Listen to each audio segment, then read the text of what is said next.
Please welcome Honorable Prime Minister.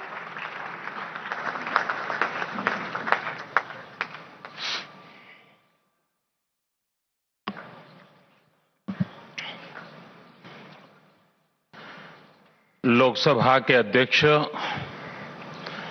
श्रीमान ओम बिरला जी, राज्यसभा के उपसभापति श्रीमान हरिवंश जी, केंद्रीय मंत्रिपरिषद के मेरे साथी श्री प्रहलाद जोशी जी, श्री हरदीप सिंह पुरी जी, अन्य राजनीतिक दलों के प्रतिनिधिगण, वर्चुअल माध्यम से जुड़े अनेक देशों के पार्लियामेंट के स्पीकर्स, यहां उपस्थित अनेक देशों के एम्बेसडर्स, इंटर पार्लियामेंट्री यूनियन के मेंबर्स, अन्य महानुभाव और मेरे प्यारे देशवासियों, आज का दिन बहुत ही ऐतिहासिक है। आज का दिन भारत के लोकतांत्रिक इतिहास में मील के पत्थर की तरह है। भारतीयों द्वारा भारतीयता के विचार से ओतप्रोत भारत के संसद भवन के निर्माण का शुभारंभ हमारी लोकतांत्रिक परंपराओं के सबसे अहम पड़ाव में से एक है। हम भारत के लोग मिलकर अपनी संसद के इस नए भवन को बनाएंगे और साथियों, इससे सुंदर क्या होगा, इससे पवित्र क्या होगा जब भारत अपनी आजादी के 75 वर्ष का पर्व मनाए तो उस पर्व की साक्षात प्रेरणा हमारी संसद की नई इमारत बने। आज 130 करोड़ से ज्यादा भारतीयों के लिए बड़े सौभाग्य का दिन है, गर्व का दिन है, जब हम इस ऐतिहासिक पल के साक्षी बन रहे हैं। साथियों, नए संसद भवन का निर्माण नूतन और पुरातन के सह अस्तित्व का उदाहरण है। ये समय और जरूरतों के अनुरूप खुद में परिवर्तन लाने का प्रयास है। मैं अपने जीवन में वो क्षण कभी नहीं भूल सकता जब 2014 में पहली बार एक सांसद के तौर पर मुझे संसद भवन में आने का अवसर मिला था। तब लोकतंत्र के इस मंदिर में कदम रखने से पहले मैंने सिर झुकाकर, माथा टेककर लोकतंत्र के इस मंदिर को नमन किया था। हमारे वर्तमान संसद भवन ने आजादी के आंदोलन और फिर स्वतंत्र भारत को गढ़ने में अपनी अहम भूमिका निभाई है। आजाद भारत की पहली सरकार का गठन भी यही हुआ और पहली संसद भी यहीं बैठी। इसी संसद भवन में हमारे संविधान की रचना हुई, हमारे लोकतंत्र की पुनर्स्थापना हुई। बाबा साहब आंबेडकर और अन्य वरिष्ठों ने सेंट्रल हॉल में गहन मंथन के बाद हमें अपना संविधान दिया। संसद की मौजूदा इमारत स्वतंत्र भारत के हर उतार चढ़ाव, हमारी हर चुनौतियां, हमारे समाधान, हमारी आशाओं आकांक्षाओं हमारी सफलता का प्रतीक रही है। इस भवन में बना प्रत्येक कानून, इन कानूनों के निर्माण के दौरान संसद भवन में कही गहरी, अनेक गहरी बातें, ये सब हमारे लोकतंत्र की धरोहर है। लेकिन साथियों, संसद के शक्तिशाली इतिहास के साथ ही यथार्थ को भी स्वीकारना उतना ही आवश्यक है। ये इमारत अब करीब करीब 100 साल की हो रही है। बीते दशकों में इसे तत्कालीन जरूरतों को देखते हुए निरंतर अपग्रेड किया गया। इस प्रक्रिया में कितनी ही बार दीवारों को तोड़ा गया है, कभी नया साउंड सिस्टम, कभी फायर सेफ्टी सिस्टम, कभी आईटी सिस्टम, लोकसभा में बैठने की जगह बढ़ाने के लिए तो दीवारों को भी हटाया गया। इतना कुछ होने के बाद संसद का ये भवन अब विश्राम मांग रहा है। अभी लोकसभा अध्यक्ष जी भी बता रहे थे कि किस तरह बरसों से मुश्किलों भरी स्थिति रही है।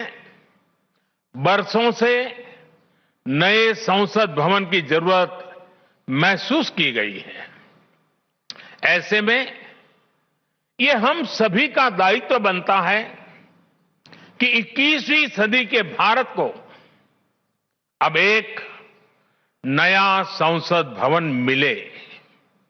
इसी दिशा में आज ये शुभारंभ हो रहा है और इसलिए आज जब हम एक नए संसद भवन का निर्माण कार्य शुरू कर रहे हैं तो वर्तमान संसद परिषद के जीवन में नए वर्ष भी जोड़ रहे हैं। साथियों, नए संसद भवन में ऐसी अनेक नई चीजें की जा रही हैं जिससे सांसदों की एफिशिएंसी बढ़ेगी, उनके वर्क कल्चर में आधुनिक तौर तरीके आएंगे।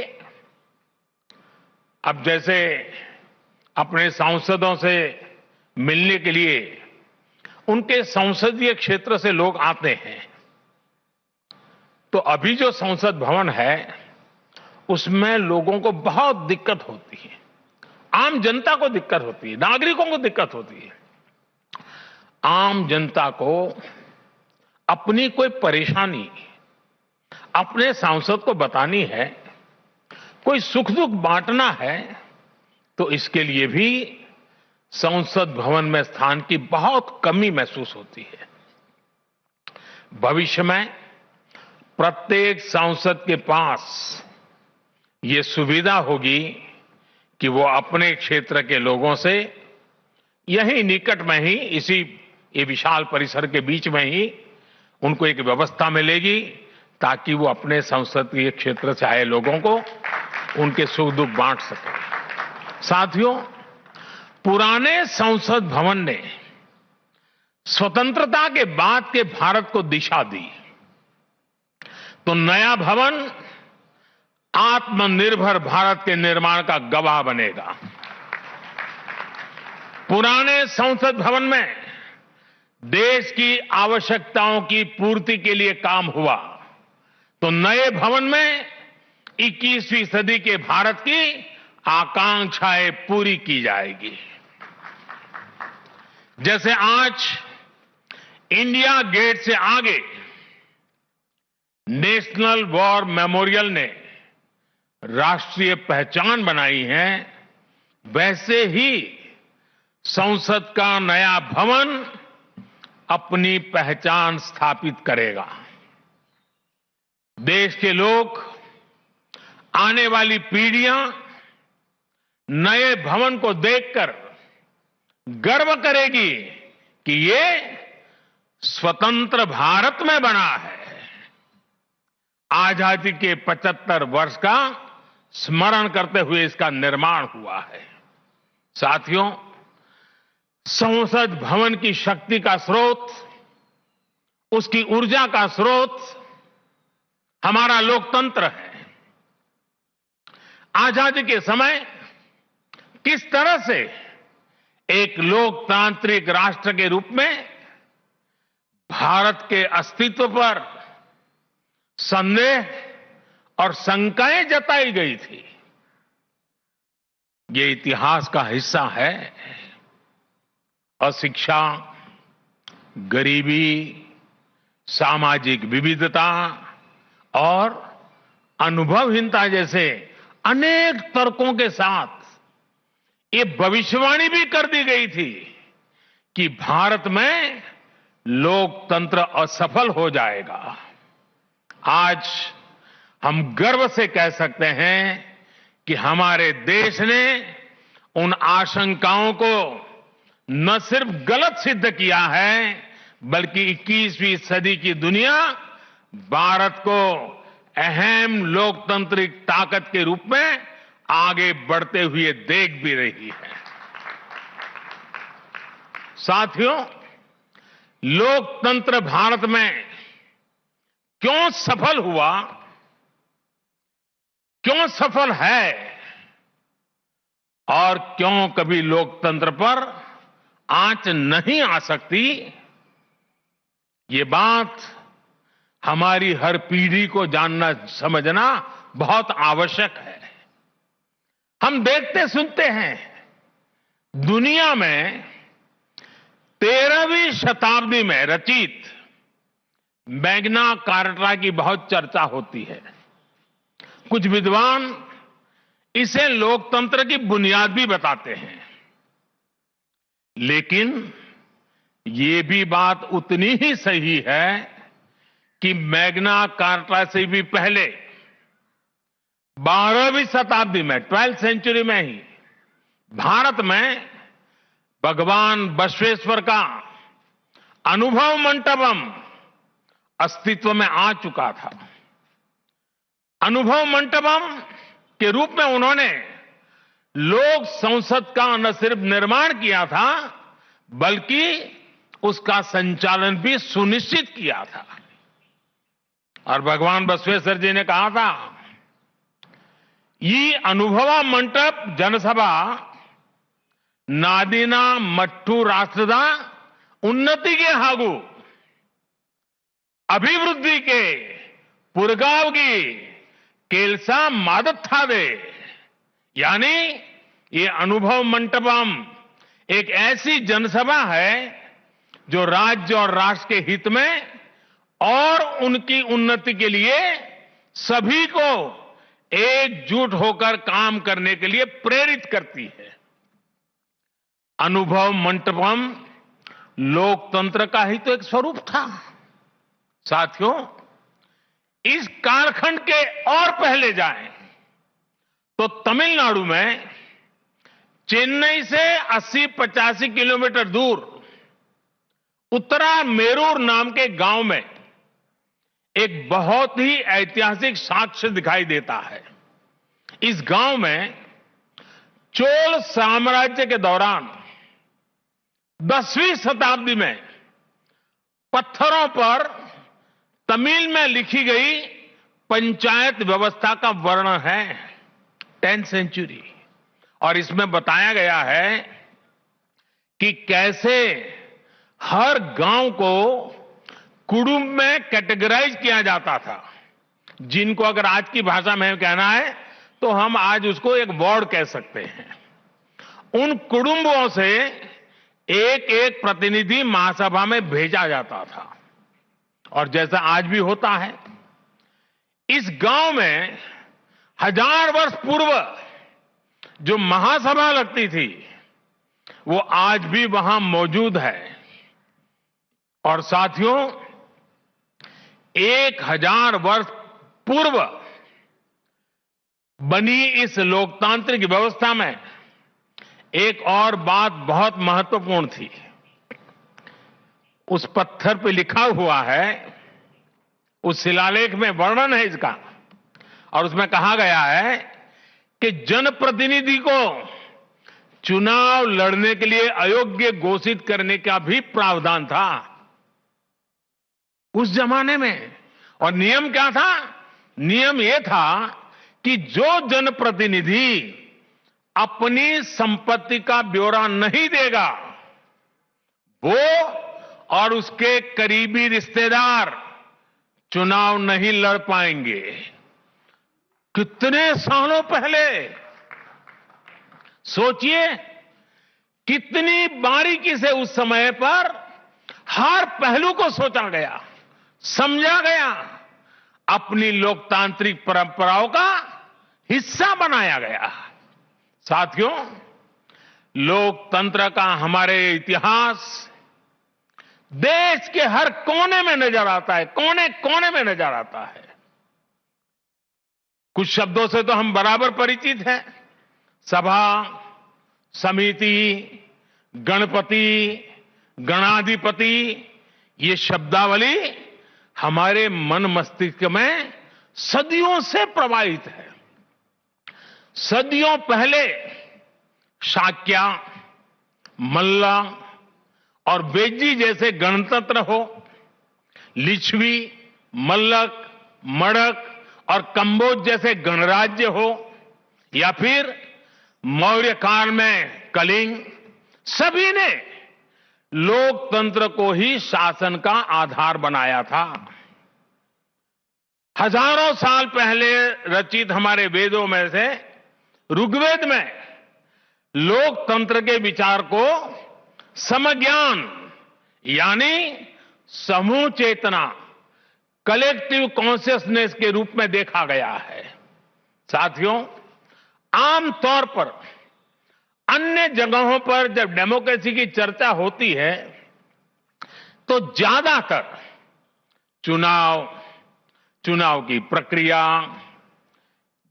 इलेक्टेड मेंबर्स, उनके गठन की रचना, शासन प्रशासन, लोकतंत्र की परिभाषा इन्हीं चीजों के आसपास रहती है।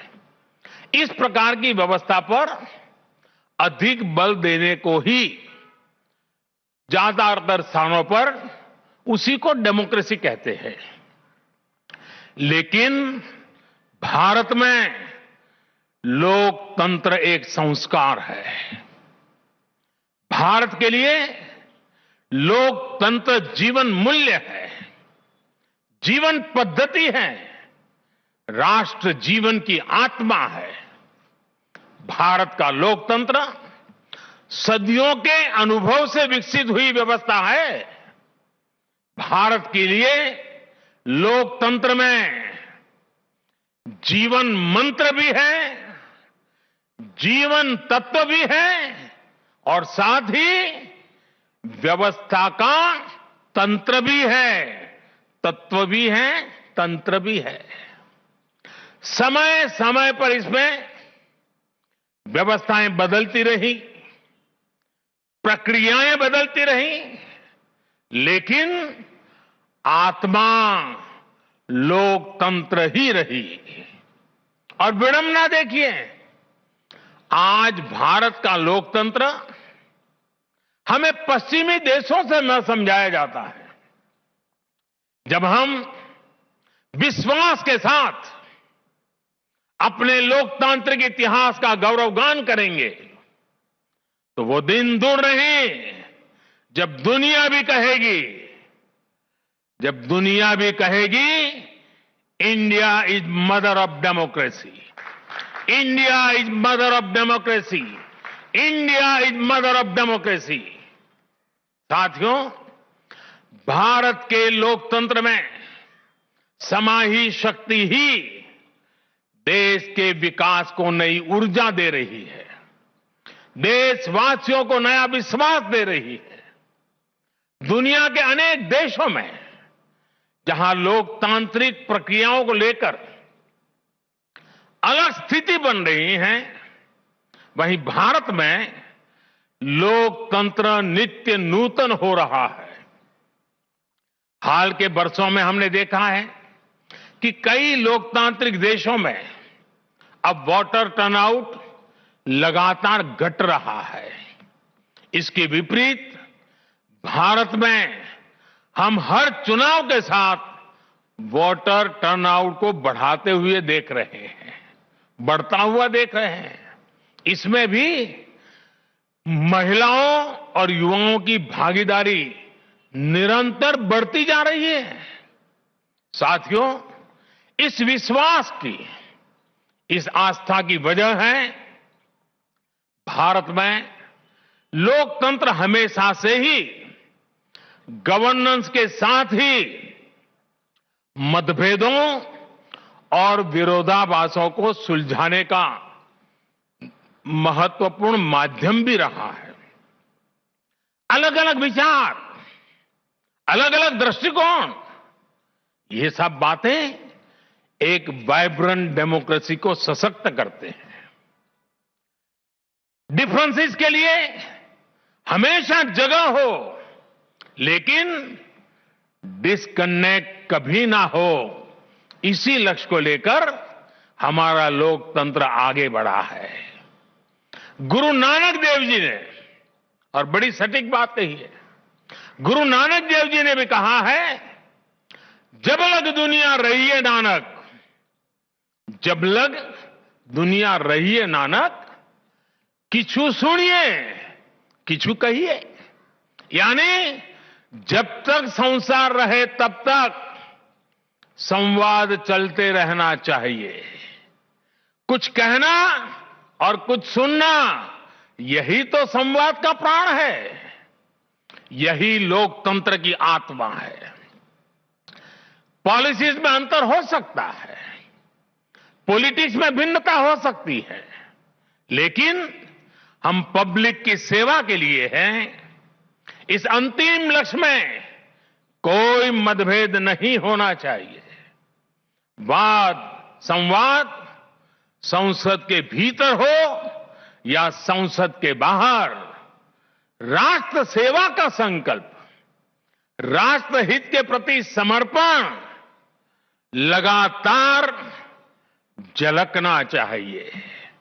और इसलिए आज जब नए संसद भवन का निर्माण शुरू हो रहा है, तो हमें याद रखना है कि वो लोकतंत्र जो संसद भवन के अस्तित्व का आधार है, उसके प्रति आशावाद को जगाए रखना हम सभी का दायित्व है। हमें हमेशा याद रखना है कि संसद पहुंचा हर प्रतिनिधि जवाबदेह है।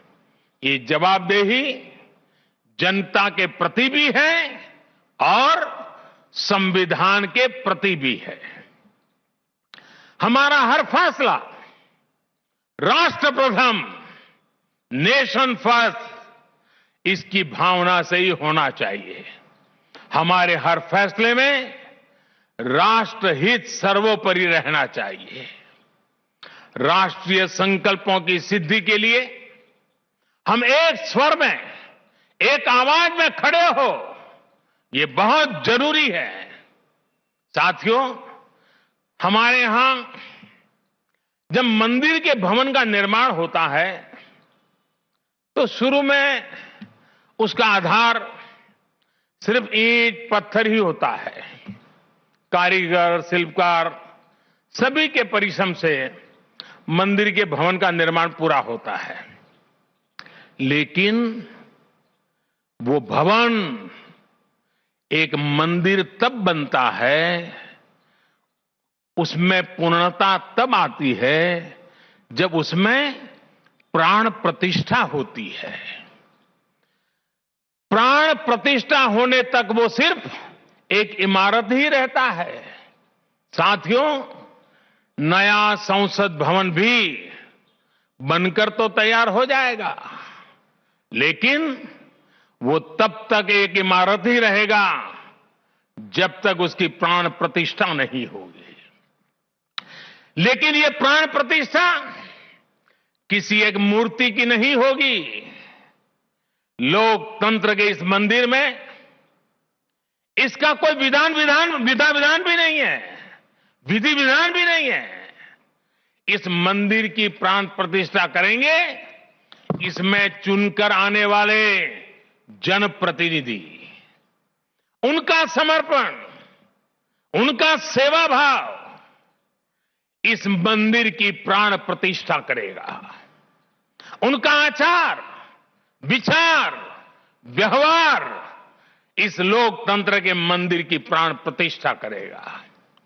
भारत की एकता, अखंडता को लेकर किए गए उनके प्रयास इस मंदिर की प्राण प्रतिष्ठा की ऊर्जा बनेंगे।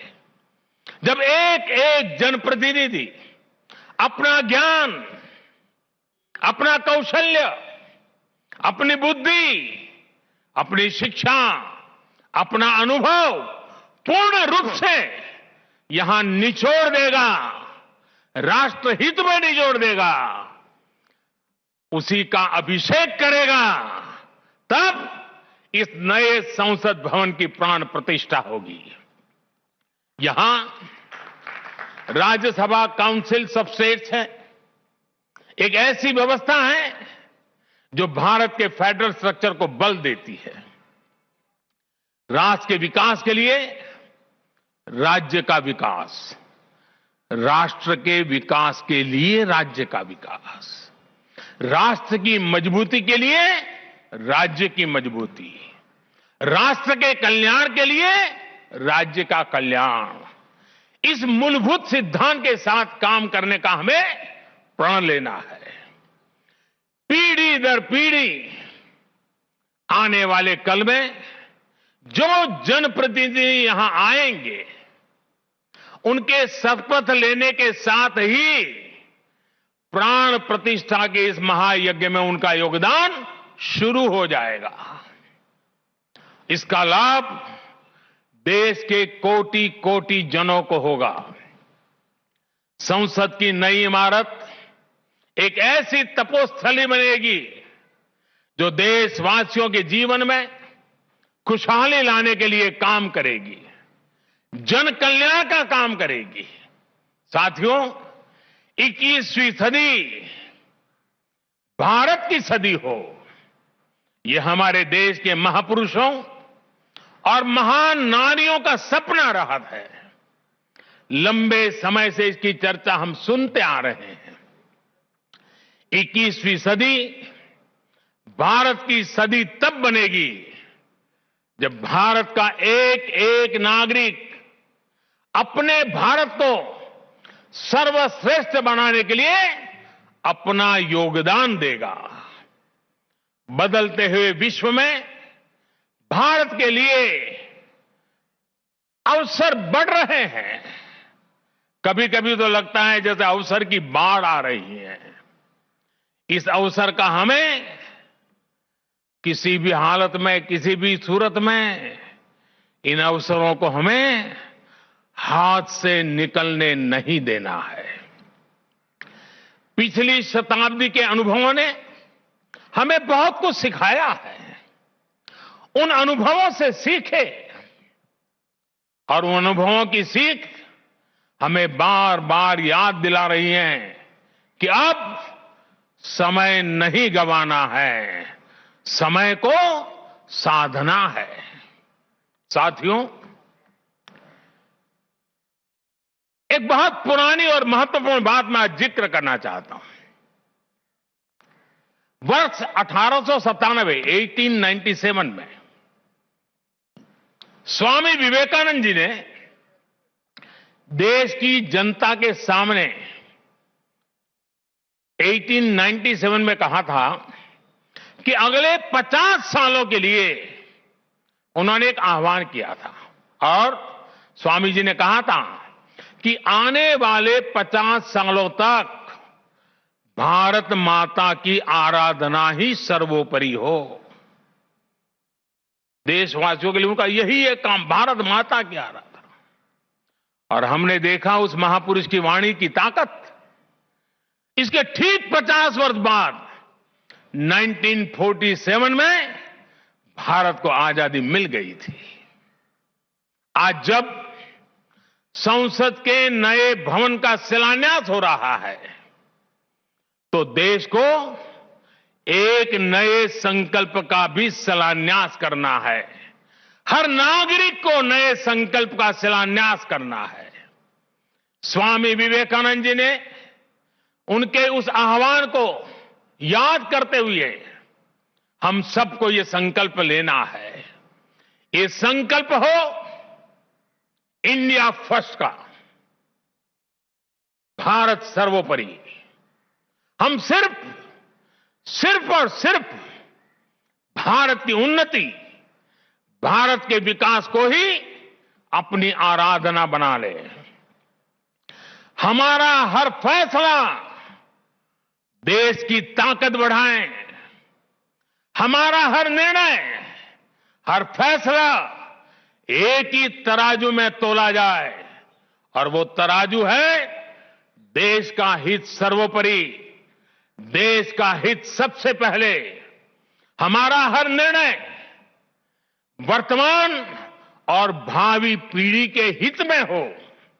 साथियों, स्वामी विवेकानंद जी ने तो 50 वर्ष की बात की थी। हमारे सामने 25-26 साल बाद आने वाली भारत की आजादी की 100वीं वर्षगांठ है, जब देश वर्ष 2047 में 2047 में अपनी स्वतंत्रता के 100वें वर्ष में प्रवेश करेगा। तब हमारा देश कैसा हो,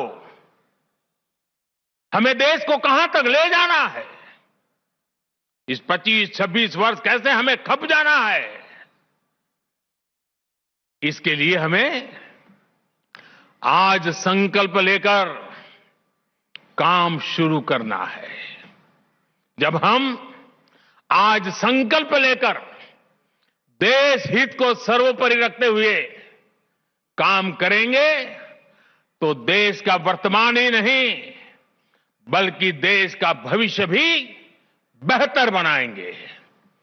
आत्मनिर्भर भारत का निर्माण, समृद्ध भारत का निर्माण अब रुकने वाला नहीं है, कोई रोक भी नहीं सकता। साथियों, हम भारत के लोग ये प्रण करें, हमारे लिए देश हित से बड़ा और कोई हित कभी नहीं होगा। हम भारत के लोग ये प्रण करें, हमारे लिए देश की चिंता अपनी खुद की चिंता से बढ़कर होगी। हम भारत के लोग ये प्रण करें, हमारे लिए देश की एकता अखंडता से बढ़कर कुछ नहीं होगा। हम भारत के लोग ये प्रण करें, हमारे लिए देश के संविधान की मान मर्यादा और उसकी अपेक्षाओं की पूर्ति जीवन का सबसे बड़ा ध्येय होगी। हमें गुरुदेव रविन्द्रनाथ टैगोर की ये भावना हमेशा याद रखनी है। और गुरुदेव रविन्द्रनाथ टैगोर की भावना क्या थी?